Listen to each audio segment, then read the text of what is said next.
안녕하세요. 노초로TV의 노초로입니다. 오늘은 부동산 시장에 관련된 얘기가 아니라 저희 공인중개사 관련된 얘기를 좀 여러분과 함께 나눠보려고 합니다. 일단 공인중개사업이 지금 요즘에 엄청나게 어렵죠. 여러분들 기사를 통해서 많이 봤을 건데 창업보다는 폐업이 엄청 많고, 그 다음에 제 주변에서도 많이 바뀌세요. 많이 바뀌고 많이 어려워하시고, 그 다음에 이런 얘기하고 있는 저 역시 작년 10월 달부터 정말 어려운 시기를 겪고 있습니다. 근데 모든 인생이 항상 좋을 때만 있는 건 아니니까요. 근데 그거를 떠나서 제가 오늘 최근에 SBS 뉴스를 통해서 봤던 내용 중에 이거는 제가 기록을 해놔야 되겠다. 그 다음에 여러분과 함께 이 내용을 공유해야 되겠다. 왜냐하면 이 내용 자체를 계속 숨기거나 축소하려고 하는 모습이 있을 것 같아요. 그리고 기사도 많이 이제 쑥 들어갔어요. 8시 뉴스에 나왔음에도 불구하고 많은 사람들이 모르시는 것 같아서 제가 이 시간을 빌어서 제 컨텐츠에 녹여놓도록 하겠습니다. 자, 여러분, 오늘 저는 직방에 관련된 얘기를 하려고 합니다. 제가 2, 3년 전에도 직방 컨텐츠를 다룬 적이 있는데 상당히 많은 분들이 조회를 해주시고 그 댓글도 많이 달아주셨어요. 자, 오늘 직방 얘기 함께 나눠보겠습니다. 여러분, 직방은 혁신기업입니까? 혁신기업. 우리나라를 대표하는 프롭테크 1위 기업이라고 해서 청와대도 초청받고 혁신기업의 아이콘이 되어버렸습니다. 그래서 유니콘 기업이라고 해서 기업의 잠재가치 1조 원 이상의 기업으로 이미 선정되고, 최근에 뉴스를 보니까 기업 가치가 2조 5천억에 달한다라고 합니다. 엄청난 혁신기업이라고 브랜딩이 엄청나게 잘 돼 있는 것 같습니다. 이 엄청난 혁신기업, 여러분들이 직방을 보면서 어떤 혁신을 느끼시는가요? 와, 직방을 사용했더니 이 어플을 통해서 보니까 매물을 더 찾고 바로바로 막 엄청난 혁신? 그쪽에서 혁신이라고 얘기하는 거는 VR, 영상 같은 거 보고 직접 가지 않아도, 발품을 팔지 않아도 VR을 보고 계약을 쓸 수 있다. 여러분들 부동산 정말 월세 하나 계약하려고 해도 현장 안 보고 계약할 수 있나요? 전세 사기 있고 이렇게 리스크가 많은데 그거는 저는 혁신이라고 보여지지 않습니다. 우리가 영상을 제공하거나 물건에 대한 영상이나 사진 정보를 제공하지만 그게 진짜인지 진위를 보기 위해선 반드시 현장에 와야 되고, 계약서를 쓰기 위해서는 공인중개사들과 만나서 임대인과 임차인 또는 집주인과 매도인과 매수인 간의 계약을 치르는 게 가장 중요한 포인트겠죠. 그래서 저는 지금의 직방의 모습은 혁신의 모습이 거의 없다라고 생각이 됩니다. 여러분들의 생각은 어떨지 모르겠어요. 그래서 최근에 그런 직방 사이트 말고 알실이라든지 여러 가지 이거는 기술적으로 정말 여러 가지를 많이 편리하게 해주는구나, 이런 기술의 혁신 같은 것들이 있어요. 실거래가 또 편하게 보여주고, 최근에 소비자들이 볼 때 부동산을 이런 학군 정보까지도 제공해 주는구나, 이런 디테일한 것까지 정보를 제공해 주는구나, 그게 바로 혁신이죠. 이런 식으로 혁신이라고 브랜딩을 해서 혁신의 대명사가 되는 거는 정말 어불성설이다, 이렇게 생각됩니다. 그런데 일단은 혁신기업이라고 하겠습니다. 근데 여러분, 저랑 지금부터 최근 SBS에서 나온 기사를 한번 보면서 정말 혁신기업이 대단하구나, 그죠? 그런 내용을 한번 보려고 해요. 자, 한번 볼까요? 엄청난 혁신기업입니다. 공인중개사 A씨는 부동산 중개 플랫폼 직방의 자회사와 프리랜서 계약을 맺고 직방 자회사가 아파트 중개 있죠. 상담 업무를 했습니다. 핸드폰을 보시면 이렇게 알림이 옵니다. 저는 이 기사 보고 정말 깜짝 놀랐어요. 계약을 해지했습니다. 계약 해지했답니다. 올해부터 바뀐 업무 기준 때문입니다. 지난해까진 본인이 선택한 시간대엔 상담 요청 후 5분 이내에 응대, 평소엔 1시간에서 3시간 이내에 응대하도록 돼 있었는데 올해부터는 아침 10시부터 밤 10시까지 모두 1분 이내에 응대하라고 바뀐 겁니다. 자, 여러분, 이거 우리가 근로자들 직방의 고용 형태도 보세요. 프리랜서 형태예요. 직방이 고용한 노동자가 아니라 프리랜서, 너도 대표, 나도 대표, 프리랜서 개념의 계약을 맺으면서, 그러니까 이런 행태가 나오는 거죠. 아침 10시부터 저녁 10시면 몇 시간 노동을 하는 겁니까? 사실은 저녁 7시 이후에는 뭐 권고조항으로 바뀐다고 하니까 이 방송이 나오니까 권고조항으로 바뀐다고 하는데 정말 기절할 것 같습니다. 아침 10시부터 밤 10시까지 직방 어플을 통해서 고객 문의 요청이 있었을 때 1분 내로 응대하지 않으면 너 자를 거야. 이런 식으로 업무 지침이 내려온 거예요. 아니, 우리나라에서 국가에서 공인된 자격증, 부동산과 관련된 국가에서 공인된 자격증은 딱 2개밖에 없습니다. 하나는 공인중개사, 하나는 주택관리사예요.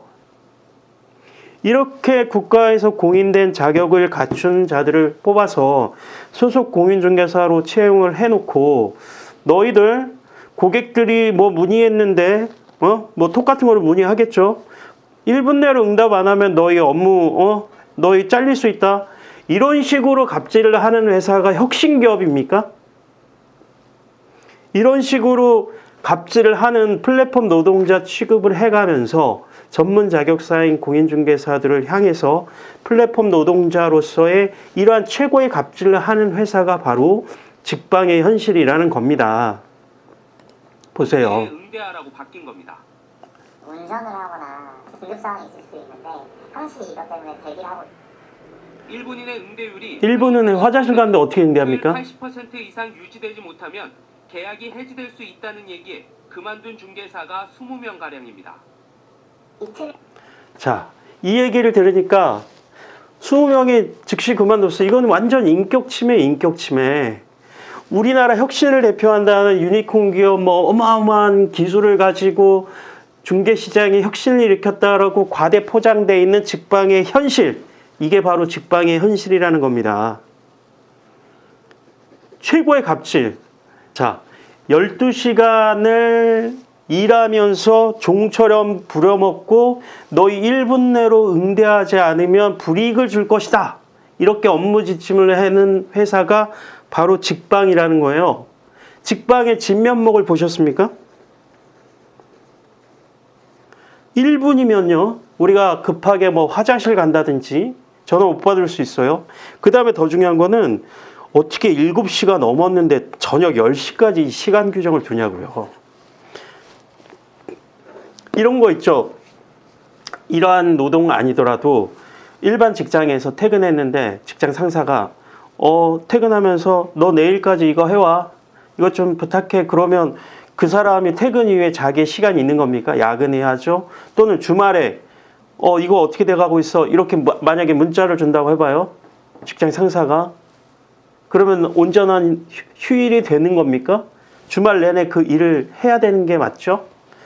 이거는 지금 사람으로 보는 게 아니에요. 왜냐하면 공인중개업은 월요일부터 토요일까지 일하는 업무예요. 그러면 365일 동안 응대를 하라는 얘기입니다. 아침 10시부터 저녁 10시까지. 이런 갑질을 하는 회사가 어떻게 혁신기업이고 어떻게 유니콘 기업으로 됐는지 저는 알 수가 없습니다. 자, 직방이 언론 플레이를 너무 잘하는데 이 기사 보시면 작년에 민주당이 대표 발의해서 공인중개사법을 개정하려고 했어요. 왜 개정하려고 했냐면 공인중개사 협회가 11만 명이나 되는데 인원이 훨씬 적고 역사도 짧은 많은 직능단체들이 다 법정단체가 됐는데 유독 공인중개사 협회만 법정단체가 되지 못했어요. 그래서 법정단체가 되면서 모든 회원들을 의무가입하고 의무가입을 시켜서 이런 전세 사기거나 이런 것들이 있을 때 직접적으로 자정을 할 수 있는 기반을 만들고 우리도 책임과 의무를 강화하겠다는 취지에서 법정단체를 하겠다라고 해서 여러 그 국토부 의원들이 협조를 해줘서 오랫동안 이 작업을 준비해 왔습니다. 그래서 이거를 법정단체를 만드는 것을 12월 19일 날 발의를 했어요. 근데 갑자기 취소가 됐습니다. 왜 취소가 됐냐면 직방금지법이라고 표시를 하죠. 언론 플레이를 이렇게 합니다. 직방에서 엄청나게 반대를 한 거예요. 제가 이 주제를 가지고 각 구역별로 서울에서 의원들을 각자 찾아갔단 말이죠. 저도 제가 속해 있는 강동구에 찾아가서 의원님 왜 우리 공인중개사법 개정안이 왜 또 반려되고 보류됐습니까? 라고 했을 때 그 담당 그거를 대표 발의한 우리 김병준 의원님 총을 통해서 문의를 했더니 다른 여러 이유도 많지만 직방에서 엄청나게 반대를 했다는 거예요. 왜? 이 직방 같은 혁신기업을 하는데 직방에서 직접 중개업을 한다고 뛰어들었잖아요. 그러다 보니까는 이 소속 공인중개사들도 우리 공인중개사 협회에 의무가입하게 되면 자기네들은 협회에 의무가입 안 해도 되는데 지금까지는 의무가입하게 되면 여러 가지 협회의 어떠한 책임과 의무를 다해야 되다 보니까 여기에 들어가서 뭔가 간섭받고 싶지 않은 거예요. 그래서 우리같이 이렇게 엄청나게 혁신을 하는 직방을 이거는 방지하는 금지법이다. 이렇게 프레임을 완전히 바꾼 겁니다. 공인중개사법 개정안인데 이거를 직방방지법이라고 개정을 해서 모든 언론사에서 이렇게 뿌린 거예요. 직방방지법이 아닙니다. 직방은 엄청나게 많은 자본과 본인들이 갖고 있는 정보를 가지고 11만 골목 상권에서 영세하게 일하고 있는 공인중개사들의 생존권을 위협하고 있습니다. 그 생존권을 보장받기 위해서 만드는 법이 공인중개사법 개정안이에요. 근데 프레임은 직방금지법이라는 이름으로 바꿨습니다. 이 영상을 보시는 일반인들 같은 경우에는 제 말에 동의 안 하시는 분들도 계실 거예요.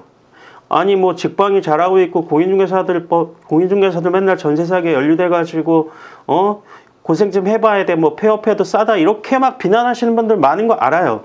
여러분들 전세 사기에 연루되어 있는 소수의 그러한 공인중개사들의 잘못에 대해서 대신 사과를 드립니다.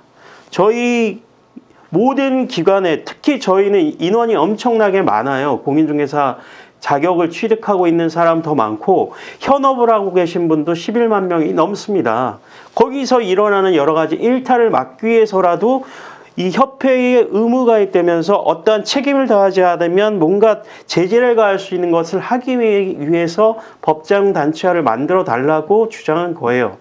근데 오히려 직방에서는 너희가 이렇게 그 의무가입하게 되면 우리 업이 위축된다라는 이유 때문에 이거는 직방을 죽이려고 하는 법이다라고 프레임을 전환시켜서 직방방지법이라는 타이틀로 언론 플레이를 엄청 했어요. 그래서 결국은 이 공인중개사법이 개정이 되지 못했고 1월 달에도 이게 이루어지지 않으면은 이 법은 다시 발의해야 되는 법으로 전락하고 마는 것입니다.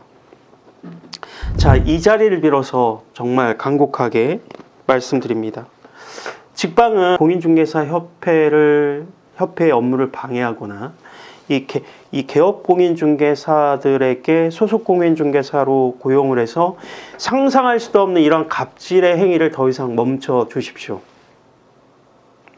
그 다음에 모든 이런 프롭테크 기업들이 중개를 좀 더 편리하고 기술적으로 좋은 정보를 주기 위해서 굉장히 노력하고 있는데 직방 역시 직접 중개업을 빨리 철수하시고 직접 중개하는 것이 아니라 중개의 어떤 서비스를 도모하면서 지금처럼 수수료를 일부 받고 상생하는 구조로 직방이 변화되기를 정말 간절히 바라봅니다. 직방은 공인중개사들 위해서 군림할 수 있는 조직이 아닙니다. 기술의 발전이 중개 서비스의 질적 향상을 도모할 수 있는 그러한 제대로 된 프롭테크 기업으로 직방이 거듭나기를 마지막으로 바라보면서 오늘의 얘기는 여기까지 하도록 하겠습니다. 감사합니다.